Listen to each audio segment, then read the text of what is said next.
Всем привет! Зовут меня Кайдунов Анатолий, город Новороссийск. В прошлом выпуске я показывал вам, как создать дополнительный вент-зазор между утеплителем и нашей паронепроницаемой пленкой. В конкретном случае это ютафом. Сегодня мы будем утеплять скаты, и давайте же поговорим об утеплителе. Плотность – это количество волокон в материале на кубический метр. Чем больше это количество волокон, тем тяжелее и прочнее получается материал. Это фасадный утеплитель. Сдавить его практически невозможно. Вот я силой давлю, и он как бы сохраняет свою форму. А вот утеплитель, которым я буду утеплять скаты. Вот это 140 килограмм на кубический метр, а вот это 40 килограмм на кубический метр. Вот смотрите разницу. Видите, что получается? Еще одна характеристика утеплителя – это его коэффициент теплопроводности.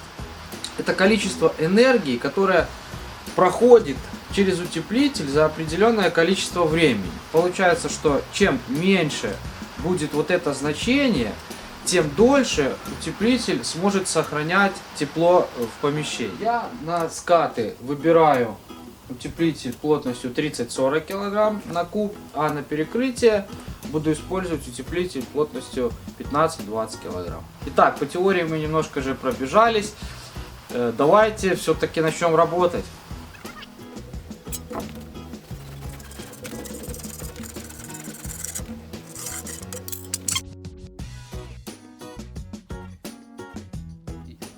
Осталось отрезать его по длине. Расстояние между стропилами у меня 109. Я добавляю не сантиметр, добавляю 1,5. То есть делаю не 109, а 110,5. В прошлом видео я уже объяснял вам про вент-зазор. У меня вот здесь расстояние где-то 2 сантиметра. Я его, конечно, заделать ничем не буду. Мне наоборот нужна эта вентиляция, чтобы отсюда захватывало воздух и поднимался вверх по скату и выдувало лишнюю влагу, которая, возможно, образуется, либо конденсат.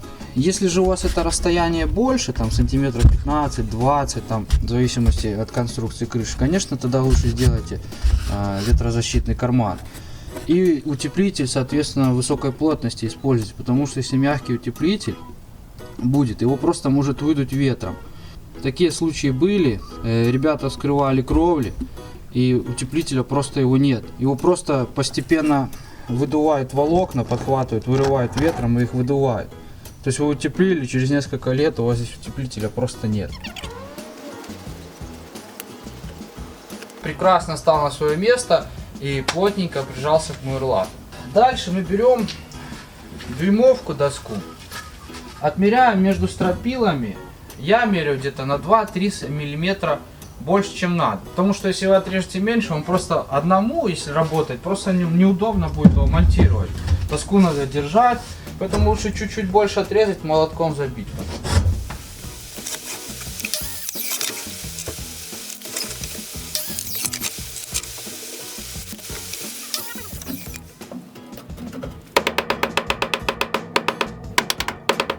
Итак, вставили первую плиту утеплителя, придавили ее, прижали вот этой планкой. От этой планки уже дальше меряем расстояние 58, 58,5, 59. Тут уже надо смотреть по утеплителю, какой утеплитель, как лучше там фиксируется, на каком расстоянии. И только от каждой следующей планки мы отмеряем вот это расстояние, потому что дюймовка, она не 25 ровно. Поэтому вот прикрутили следующую планку, от нее отмерили следующее расстояние, следующее и так далее. Использую я обычные черные саморезы. Если вы там сомневаетесь в них, возьмите себе цветные.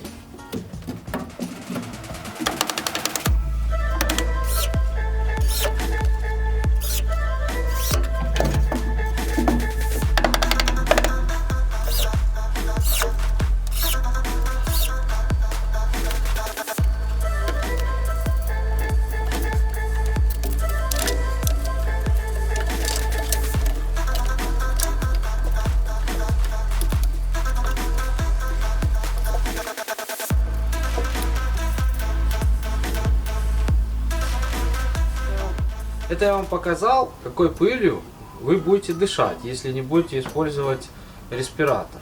Дальше схема нехитрая. Мы первый ряд утеплителя перекрываем вторым рядом в половину плиты.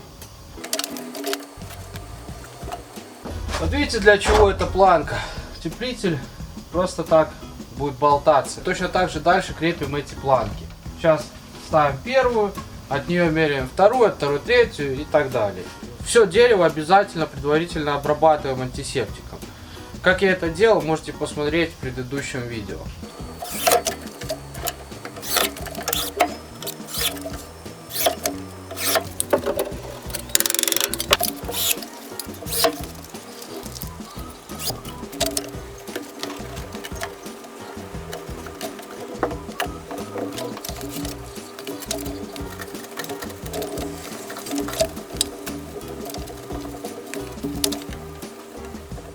Что касается вот этого узла примыкания. У меня утепление фасада с улицы доходит, получается, вот до уровня мерлата. То есть получается теоретически вот здесь место будет, вот этот будет мостиком холода.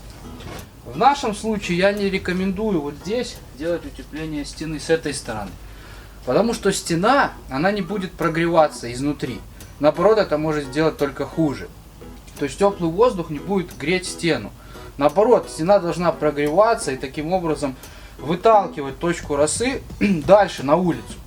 А если вы здесь заизолируете стену, она с той стороны будет промерзать, а с этой стороны она не будет нагреваться. Единственное, меня спасает то, что это Новороссийск, Краснодарский край, здесь сильных морозов нет. Если в вашем крае есть сильные морозы, конечно, я думаю, что это будет хреново в вашем случае. Еще немаловажное значение имеет утепление оконных откосов.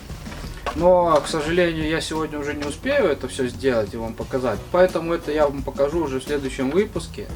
Выпуск будет посвящен именно утеплению откосов. Поэтому жми подписаться, чтобы не пропустить это видео. Сейчас поставь палец вверх за мою проделанную работу. На сегодня всем пока, всем добра.